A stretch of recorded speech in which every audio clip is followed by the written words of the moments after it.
பற்றி எதை பற்றி வேண்டுமானாலும் பேசலாம் என்கின்ற திமிர் அவருக்கு இருக்கிறது.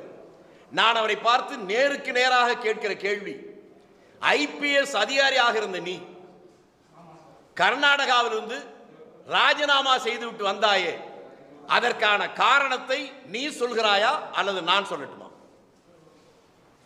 நான் சொல்லுகிறேன், நீ ராஜினாமா செய்யாவிட்டால் அன்றைக்கே நீ சிறைக்கு போயிருப்பாய்.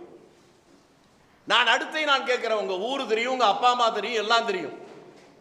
அதே அரவக்குறிச்சியிலே ஒரு எம்எல்ஏ இருந்தார் காங்கிரஸ்ல. அவர் பேர் சதாசிவன் பேர். காமராஜருக்கு மிக நெருக்கமானவர். 3 முறை சட்டமன்ற உறுப்பினராக இருந்தவர்.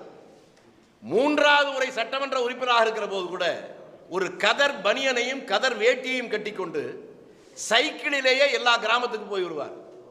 அப்படிப்பட்ட எளிமையான ஒரு சட்டமன்ற உறுப்பினர் அந்த மண்ணிலிருந்து இப்படி ஒரு ஊதாரி.